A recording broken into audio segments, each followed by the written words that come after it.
afternoon. This is a hearing of the Chatham Conservation Commission being held on May 28th, 2025, in accordance with the Massachusetts Wetlands Protection Act and the Town of Chatham Wetlands Protection Bylaw and Regulations. My name is Karen Latin, and I serve as the chair. Today's hearing is being broadcast live on Xfinity Channel 1072 and is being recorded in the on-demand archives available on the town's website. It's being conducted in person, by phone, and by video conference. The agenda, instructions on how to attend, and copies of documents for review are posted on the town's website. To all participants, whether attending by phone or online, please remain muted unless you've been recognized by the chair. If you're when recognized, please identify yourself for the record. If you're attending by phone, you can mute and unmute by using *6. If you are online and you are not a commissioner, please keep your camera turned off unless you've been recognized. Indicate that you wish to speak by using the raised hand feature.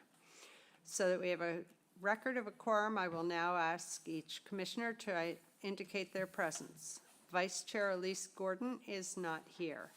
Janet Williams is not here. Cheryl Meservey is not here. Eric Hilbert. Here. Bob Delvecchio. Present. Paul Johnson. Present. And I'm here, so we do have a Unknown quorum. participant is now joining. Is there anyone who would like to make any announcements or request any future agenda items? I don't see anybody indicating that online. Any commissioners? I don't think so. Okay. So before we begin the agenda, Paul, are there any announcements about any requests for continuances today? Good afternoon, Madam Chair. Thank you. There are certificate of compliance, 170 Vineyard Avenue will be continued to August 13th, 2025, and 176 Stage Island Road will be continued to June 11th, 2025. Okay, thank you. All right, at this point, Paul Whiteman, Chatham's conservation agent, will now lead us through the agenda. Thank you, Madam Chair. Good afternoon, Commissioners. First on the agenda is a field change request for 0 Crosswind Farm Road, Joseph Girolamo and Hannah Ewert, map 10J, parcel 17A, LP 3060, EP number SE 103688. The project is proposed single-family dwelling. Field change request is to remove 3 red cedars for construction, and I always apologize for mashing people's names, and I'll do that in advance for every other one. Okay, thank you. Joseph, are you the one representing today?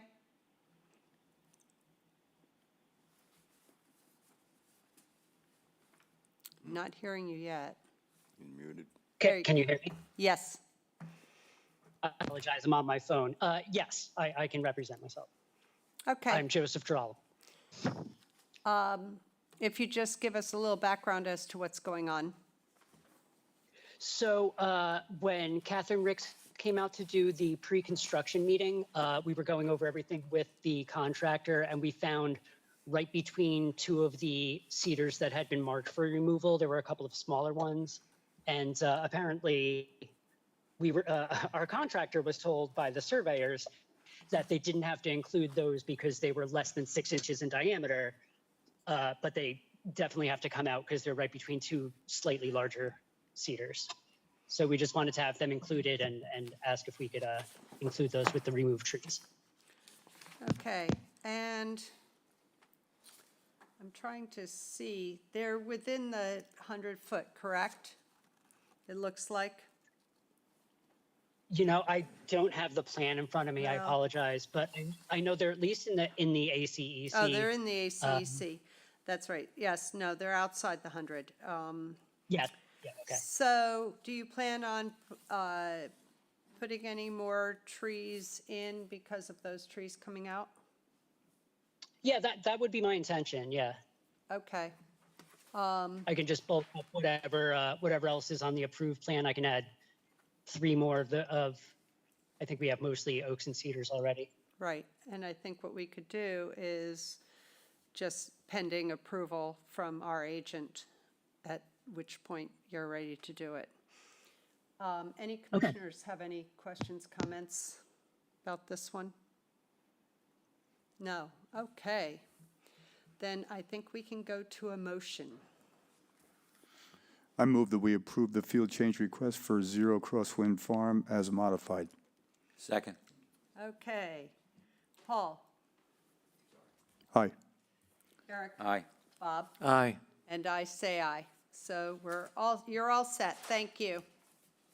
Thank you very much. Okay, Paul, next one. Next on the agenda is submitted request for determination of applicability. The address is 0 Evergreen Lane. Susan Shepherd and Barry Payne are the applicants, map 5E, parcel 1B-1B, R-25-5. The project is reconstruction of a drainage swale and installation of a water sewage line. David Clark, on behalf of the applicants, gave Paul some easy names this time. Yeah, you did. So this is a modification of a subdivision that was done over 20 years ago. Part of the planning board approval at that time was for the road to be improved, 14 feet of pavement with 2-foot shoulders, and a significant drainage system where we're proposing an alternative system. In the process of going back to the planning board for a modification of that subdivision to reduce the road construction requirements in that the net result of the subdivision was to create just one building lot, one additional building lot on Evergreen Lane. So we went to the planning board on a preliminary basis. We filed an application for an official modification of the subdivision to leave the road the way it is, 12 feet of pavement for most of the run. Because the road doesn't require widening now, the drainage requirements are less. So what we've done is, instead of having 2 precast leach pits with stone, it's been reduced to a gravel swale to minimize the disturbance within the buffer zone to Cove Creek. So rather than doing a deep 8-foot excavation, we're only digging down till we get into clean coarse sand, 3 feet deep, backfill it with stone, and that's all the drainage that's going to be required. As far as other road improvements, the planning board wants to see a clear path, which means from tree to tree of 14 feet, so that emergency vehicles won't have an issue going up the road. We're showing 3 trees to be removed. Those are outside the buffer zone to the creek. So really, the only work that's within your jurisdiction is the drainage improvement. Right now, there's a paved swale that directs the water down the slope towards the creek. This will provide some infiltration at the road surface, or right off the road surface, and substantially reducing the amount of runoff from this down the slope and into the creek. And that's the scope of the work. Great, thank you. Do any commissioners have any questions, comments on this one? I got one. Go ahead, Bob. David, when this excavation of 3 feet deep occurs, will you be removing any trees? There's one dead tree there that'll come I out. saw the dead pine. Yeah, that's the only tree that's coming out. The contractor did take a look at it, and he asked about one tree that was close, and I said you can move this closer to the street to avoid taking out any live trees. Okay. The idea is to adjust it within the tree canopy so we don't take out any trees in that immediate area. Okay. And at the end of the area, the gravel area,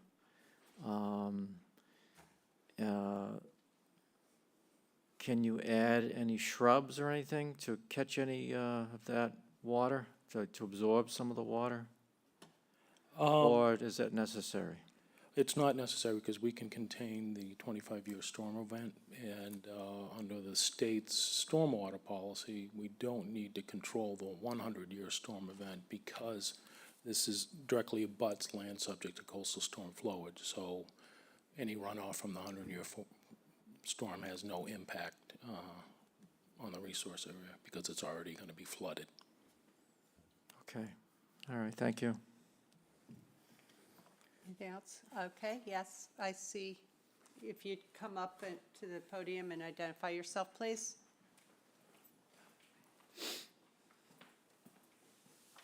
Yes, my name is Alexandra Betleon, and I own the property at 13 Evergreen Lane. It's nice to see this large production of everything that's happening there, because all I have is the small print, difficult to see. Well, I was led to believe by the owners of the property in speaking with Barry Payne, that there's an area marked on my map that has dark circles connected by a line. I don't see that on that map, but it's separate from the existing paved runoff area. And it's further into the property. Actually, it looks like And what are you questioning about the dark circles with the line? Oh, excellent. Pointer at. Okay, so,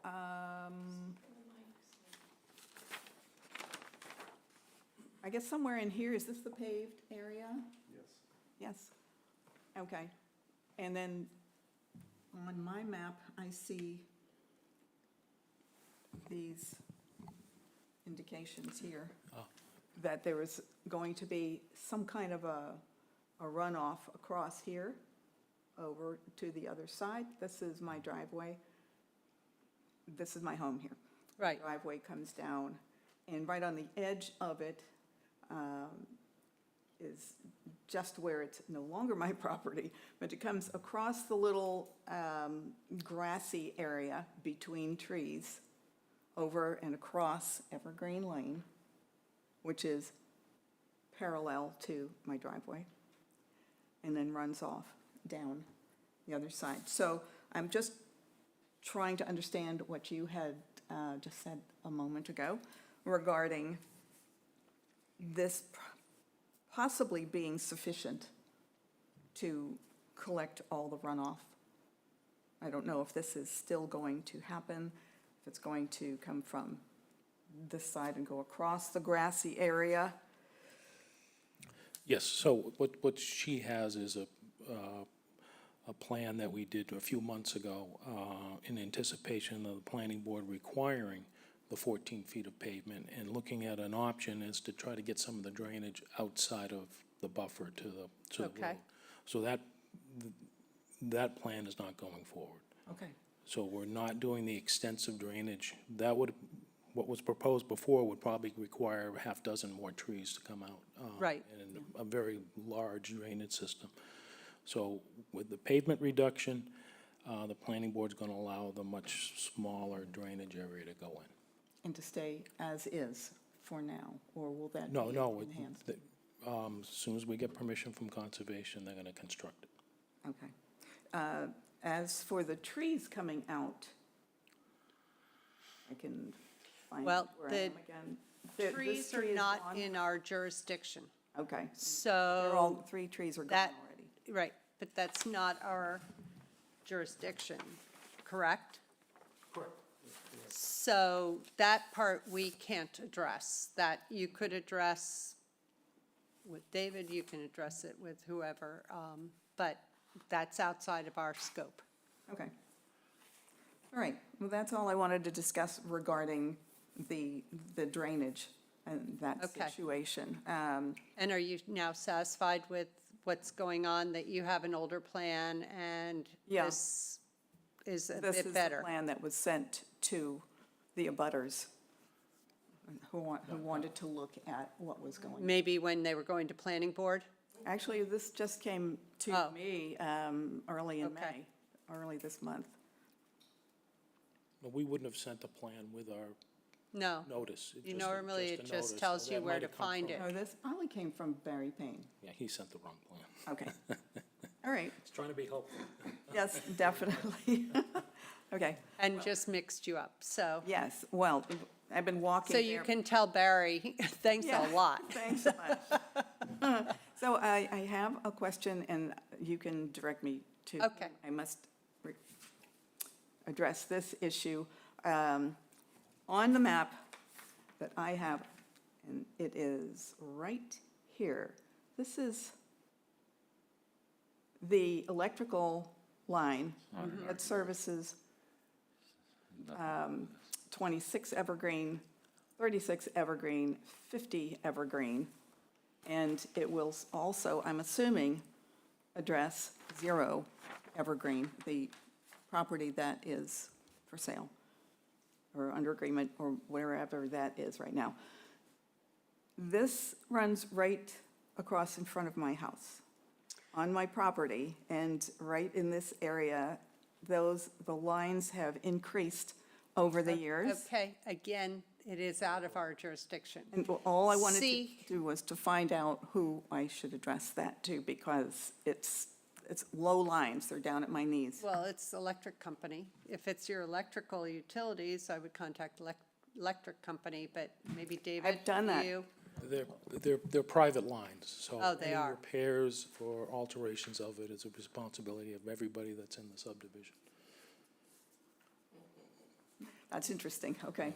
So you right. see the two very big dark blue lines going from the top to the bottom to the left of your 13. You see those? Those mark our jurisdiction, just so you know. Oh, I see. Here? The very dark, Yes. yes, those mark our jurisdiction, and that one closest to your home is the last spot we have jurisdiction over, just so you'll understand, and that's why I said that's also outside of our jurisdiction. Well, that's good to know. I just would like to go forward with trying to get those moved. And there is a very nice new telephone pole right in Okay. here. And that's probably coming across your Well, as jurisdiction. David said, you need to, it Thank- sounds like you need to contact your neighbors and Oh. figure it out. We've talked about it, and the issue has been dumped in Okay. my lap at this All right. point. So thank you very much. Thank you. I just want to add, I think French drains are an excellent idea. They've been around for hundreds and hundreds of years, and they work well. Yeah, true. All right, anybody else have any questions, comments for David? No? Then I think we can go to a motion, please. I move that we approve the request for determination of applicability with a -3 determination for 0 Evergreen Lane. Second? Okay, Bob, Yes. Eric, Yes. Paul, Aye. and I say aye. Okay, we're ready for the next one, please, Paul. Thank you, Madam Chair. David's going to stay right where he is. Next one on the agenda is an RDA, request for determination of applicability. The address is 9 Chat Harbor Lane. Deborah Charlebois. Charlebois, map 5B, parcel 9A, R-25-6, construction of a building addition within a footprint of an existing deck and lawn. Okay, David? again, David Clark Engineering on behalf of the Charlebois. So, I don't think anybody was on the commission. Eric might have been way back when this was a demo rebuild. It was back in 15 years ago, somewhere around there. But there, and that's all closed out. But there is an active order conditions right now for habitat restoration.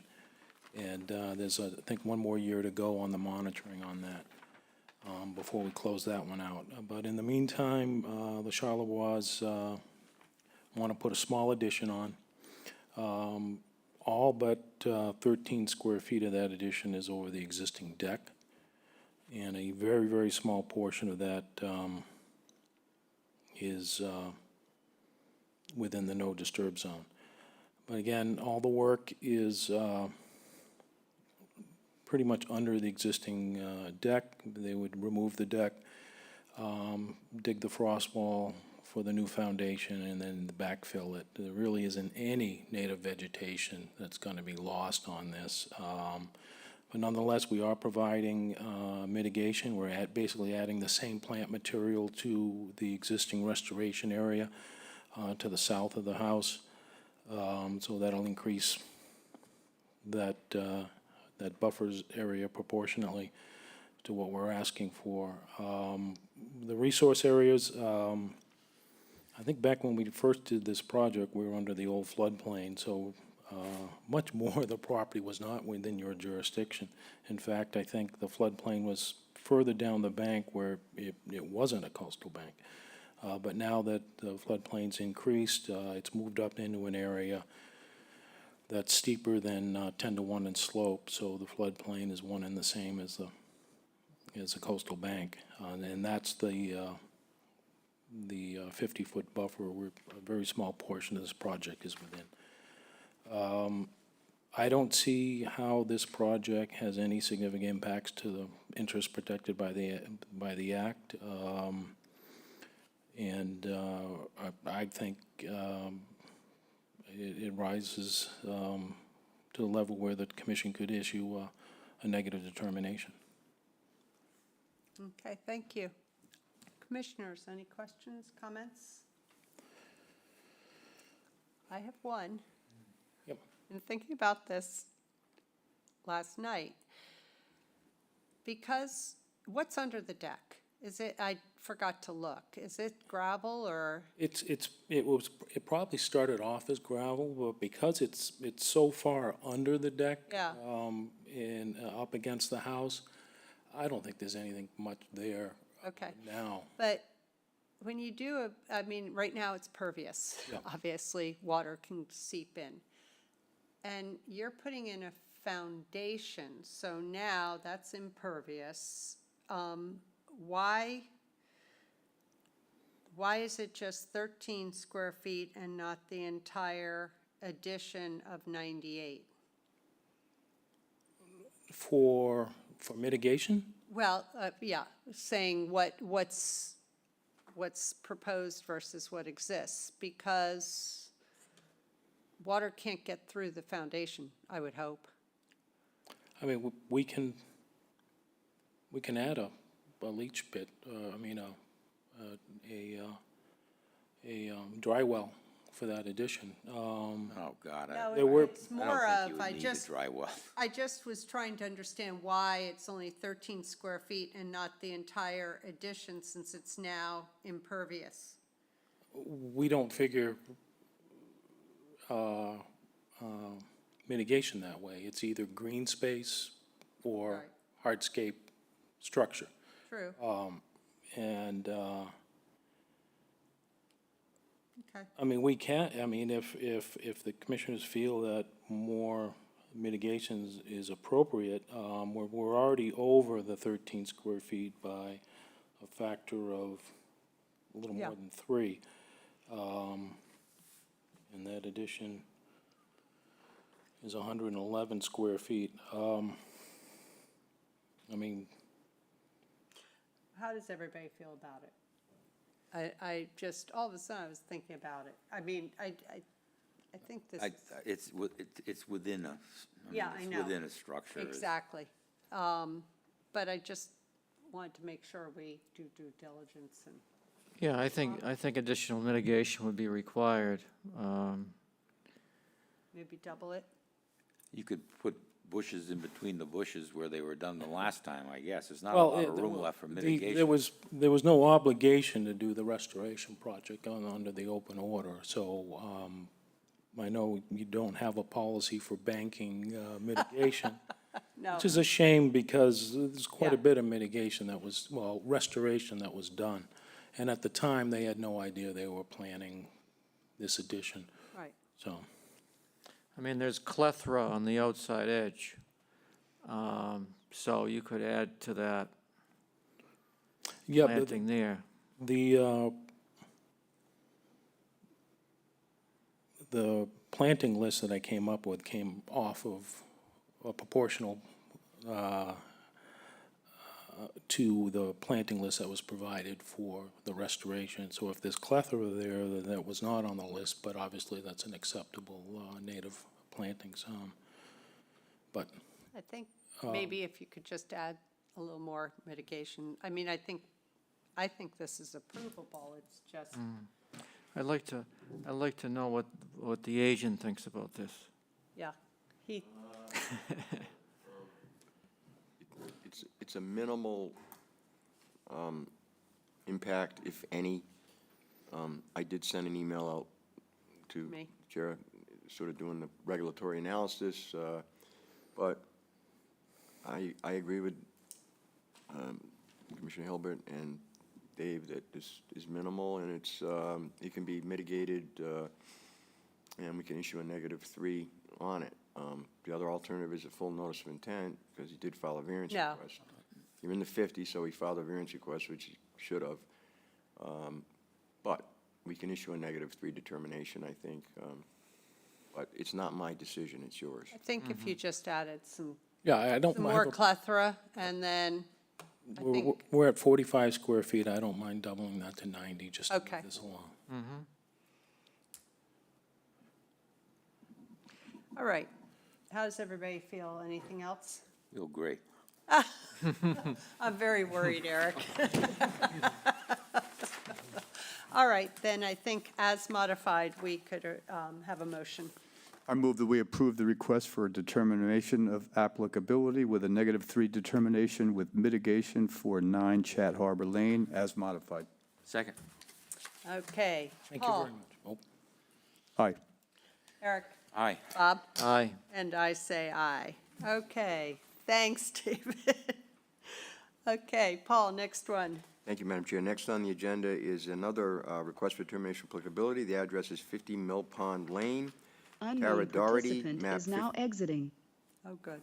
Sarah Somebody left. Doherty, map 15C, parcel 10-7, R25-7, proposed invasive species management is the project. No ZBA. I'll pull up the plan in a second here. Thank you. All right, is there anybody here for this? I'm not. Hi, this is Andy Sedaris. Can you hear me? Yes, I can. Thank you, Andy. Okay, great. I can't get my camera to connect, but That's as long okay. as you can hear me, I'm fine. Yes. So I'm Andy Sedaris. I'm with Crawford Land Management, and I'm here on behalf of the applicant to present a request for determination of applicability for 57 Mill Pond Lane. To just briefly review our request, resource areas on the property include a coastal bank, salt marsh, FEMA flood zones, and associated buffer zones.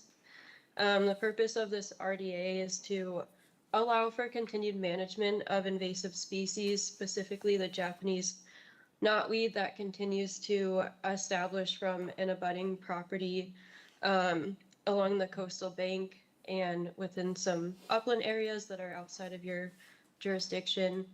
The property has a history of invasive species management, previously authorized through an AR 2018 and another RDA in 2019. So this one is just to follow up continued treatment in accordance with the vegetation management plan that we provided.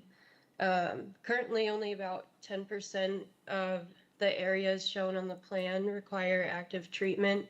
There's just some sporadic knotweed growing throughout, and then, of course, along, I think it's the west side, where the abutting property has a significant amount of knotweed. Treatment will be applied by licensed applicators, and material will be removed and properly disposed of, with follow-up maintenance treatments to be conducted throughout the period that the RDA is active and valid if approved of. So that's the scope of the work. And if you have any questions, I'd be happy to try to answer. Okay, thank you. Commissioners, any questions, comments? The only thing I gotta say that, I mean, whoever's been doing it has been doing an excellent job. It's not, I mean, there's a little bit here and there, but compared to what it used to be like, It's a lot better. It does look good. Anybody else? Bob? Yeah, the adjacent property is full of it, which is, Yes. which is too bad. But is there any way you can keep that Japanese knotweed from spreading, migrating over the property line? Or is it just a matter We're of treating it? certainly trying. Yeah, we're certainly trying, but it's unfortunately without that area being treated, the only thing we can really do is continue to treat along the property boundary, and then, any sporadic sprouts that come up within the Doherty's property. Okay. Yeah, I wondered the same thing, whether there was anything that could be done to assist this homeowner from having it constantly coming over, because it is bad on the next property. And we actually asked that property to consider invasive management at the time they came before us, but they weren't ready to. So, if you can come up with anything that would help, boy, I'd love that for this homeowner. Yeah, we would too. Certainly if we come along any other maintenance treatment that might prove effective instead of, coming back every few months or every month sometimes just to check on it and treat what's actively growing.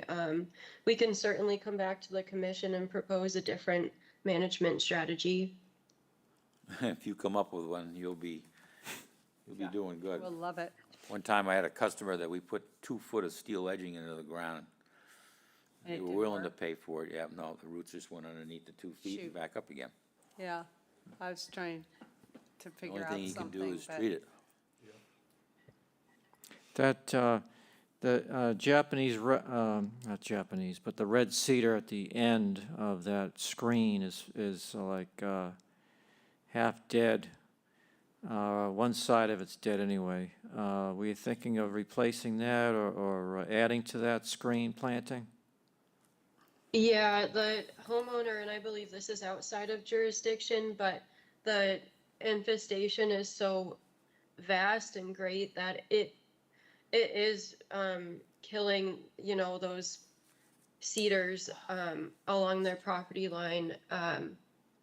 And the homeowner would like to replace that. Yeah. Okay. Okay, But thank of you. course, they're getting, yep. anyone have anything else? No?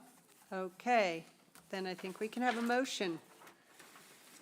I move that we approve the request for determination of applicability with a -2 determination for 57 Mill Pond Lane. Second? Okay, Paul, Aye. Eric, Aye. Bob, Aye. and I say aye. So you're all set. Thank you so much. Great, thank you. Okay, Paul, the next thing. Thank you, Madam Chair. Next on the agenda, we move to certificates of compliance. First on the agenda is 0 and 284 Kendrick Road. The applicant is Tim Reese, map 14K, parcels 9-7 and 12C-4B3, DEP number SE10 3275. The project was elevation of a dwelling for FEMA compliance. There was obviously a lot more involved here. I was out this morning. There is temporary irrigation on the property, which is an issue. He planted some more beach grass down over the sacrificial dune, which seems to be doing very well. But the application's complete. It was amended back in 2019 to remove a sturdy drift fence and replace with heavy-duty erosion blankets, and that was a recommendation by the staff. If you guys have been out there, you've seen it, they're doing pretty well, but that irrigation, it looks like they just put it up there. It's those raised, Eric, I don't know what you call them, but it's all over the place, so. Up on the pole. Yeah, and obviously the beach grass that they just planted down at the toe probably would benefit from that, but we can always issue the certificate of compliance and just have the irrigation taken out. Okay, thank you. You're welcome. Anybody want to speak to this? I'm wondering. Hi, this is Cole Bateman from Time Bond Project Manager. I do not have anything else to add, but we'll be happy to answer any questions the commission might have. Thanks. Okay, and you'd have no problem requesting that they remove the temporary irrigation? The applicant's also here. I cannot speak for him, but Tim, you want to chime in on that if you're available? Yeah, can you hear me there? Yes. Okay, yeah, so the irrigation. Could you please first identify yourself? Yeah, it's Tim Reese. I'm one of the property owners. Right. We have the irrigation in place. We had some erosion from some of the storms last fall, and there was one recently this spring. So we've been trying to plant where the dune is eroding on the seaward side to reduce the rate at which we're losing sand. So that's the purpose of the irrigation. We can take it out. I think the grass would probably benefit from having it at least for another month or two. But this was the last phase of the irrigation to help with the grass growing on the recently eroded part. I think we could say that as long as it's removed within 2 months. Yeah, but I've heard this before. Yeah, I mean, just, there was a property in Vineyard that was supposed to be removed and it never removed, and, It was recently. Oh, it did? we'll Yeah, just they follow did. up oh, on it. good, finally removed it. Yeah, we're paying special attention to it now, Eric, so. Oh. yeah, as you can see, because he called it out. All right,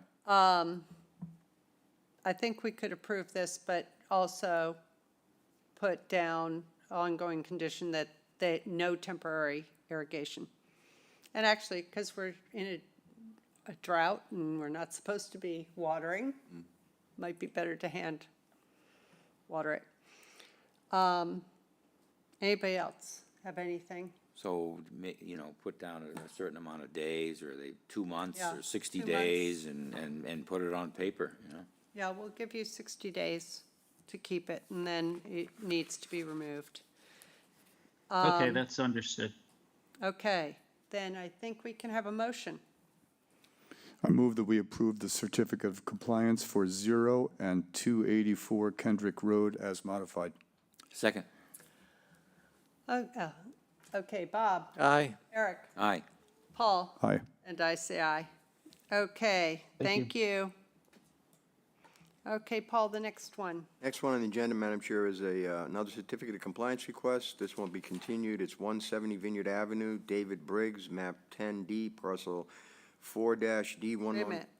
Where are you? We have to do the Harding's Beach, Oh. Ridgevale. Oh, I skipped one. I apologize. Yep, and the others aren't certificates. They're just Right, continued because of a canceled meeting. Yep, I jumped forward. My mistake. No, that's okay. All right, we'll back up. Zzz. Harding's All right. Ridgevale. Harding's, Ridgevale, and Cockle Cove Beaches. This is a town of Chatham project, map 5B, 6B, 7A, 8A, parcels 14 and 14A, C2, 2C, and 2D, DEP number SE10 2560. The project is for beach raking. This came before us maybe a month ago, 2 months ago, that the town wanted to do some raking out there, and Crystal did a file review and found 2 old orders that were open for beach raking that needed to be closed, and we suggested that they do that, and we give them ongoing conditions to do the beach raking. Beach raking is allowed on town beaches for obvious reasons. We don't allow it in, plover habitats on North Beach or in some other areas of the town. But there's a list of ongoing conditions that they put in here, which are fairly substantial and very, I would say, succinct in terms of when it's done, time periods, material, disposal, equipment. But it would be an ongoing process as needed throughout the season to keep the town public beaches clear of Iraq-line seaweed. So I'd recommend approving it unless someone has some concerns. Anybody? Okay, we can have a motion, please. I move that we approve the certificate of compliance for Harding's, Ridgevale, and Cockle Cove Beaches with the ongoing conditions discussed. Second, Bob, Aye. Eric, Aye. Paul, Aye. and I say aye. So that's all set. Okay, Paul, the next one, which I think are just two that were scheduled for June 4th. And so, since we're not meeting that day, we asked them to pick a date to continue to. Yeah, August 13th. I'll just Yep. quickly read it, finish reading it. 170 Vineyard Ave, David Briggs, map 10D, parcel D, 4D, 114, SE 10, 3703, proposed raise and replacement of a single-family dwelling. This was continued from October 23, 2024, and the applicants requested a continuance, or agreed to a continuance to August 13th, 2025. Okay, so then we just need a motion, please. I move that we can continue 170 Vineyard Avenue to the meeting on August 13th, 2025. Second. Bob, Aye. Eric, Aye. Paul, Aye. and I say aye. Next one, Paul, please. Next one is another certificate of compliance request, 176 Stage Island Road, John H. Kim, trustee, map 14A1, parcel 2-D107, DEP number SE10 3225. Project was pier repair and modification. It was continued from March 12, 2025, and then again on March 26, 2025. And we are, with the applicant's consent, which I got yesterday, was continuing it to June 11th, 2025. The ZBA approved the project on 5/22/2025, so it'll be continued to June 11th. Thank you. Okay, Paul. I move that we continue 176 Stage Island Road to the meeting on June 11th, 2025. Second. Bob, Aye. Eric, Aye. Paul, Aye. and I say aye. Okay, Paul, the next thing, violations. Violations, on the agenda today is 93 Orleans Road. I know that some of you have been driving by. I met with the owner 2 weeks ago. He purchased plants from Falmouth and had them delivered. I inspected them. Then we went down to the site to look at where he was going to plant them. This is a property that abuts a small, isolated, vegetated wetland. And the applicant had requested, through the commission and the chair, to decrease the amount of mitigation that was originally ordered for the property. I believe it was 10 shrubs and 3 cedar trees, which was approved. So the restoration order will reflect the decrease in the number of plantings that were originally requested. And the applicant's done his due diligence to get this done, and I believe they're all in the ground now and planted, so. The only other I can't talk, that's right, I can't talk about what's not on the agenda, sorry. Right. I'm done. Yep. So we don't have to have a motion or anything because No, it's just just an closed. update, yeah. Okay, so that's just the update, and it has been done. I Any just had questions, a Bob? question for Paul. Sure. The lawn, was that irrigated in the back as well as the front? I didn't see any irrigation when I was out there. It looked pretty, Slopes down, yeah, right? it slopes down, it's sort of new. There was a little tiny gully off to the right that came from runoff, which I asked them to address with some straw or hay or something to stop it, but it's a lot better than it was. But I didn't see any irrigation, did you? I didn't, I haven't been over there, but, what, do you not, I can follow up and make sure he doesn't. yeah, because I know the front lawn looked like it did from the road, from driving by. Yep. But, It's kind of, that's out of our jurisdiction, but. yeah, I know, but Yeah. I'll just follow didn't up. want to make, I just wanted to make sure they didn't continue it around the back. Okay, I'll No. follow up with him. All right, thank you. You're welcome. Thank you. All right, then, Paul, the next thing on the agenda. Next on the agenda is minutes to be approved for May 7th, 2025. Okay, does anybody have any modifications, additions to the minutes as they've been written? Yeah, I got an addition, Okay, on 20 L Street, the last sentence, it mentioned adding a vegetative buffer strip to the edge of the pond. And I was going to add that the reasons why, number one was it mentioned maybe some contamination from the supplies and so forth that were stored on the edge of the pond, but it's also, the other reason is because of the stormwater runoff coming down the hill. so this is to prevent contamination from Stormwater runoff. storm water runoff. Okay. Yeah, I think that was the main reason I suggested it. Thank you. Okay. Anybody have anything else? No, then we can have a motion to approve the minutes as modified. I move that we approve the minutes from May 7th, 2025. Second. Okay, Paul, Aye. Eric, Aye. Bob, Aye. and I say aye. All right, one more motion. To adjourn. I move that we adjourn. Second. Bob, Aye. Eric, Aye. Paul, Aye. and I say aye, and we are done. Thank you, guys.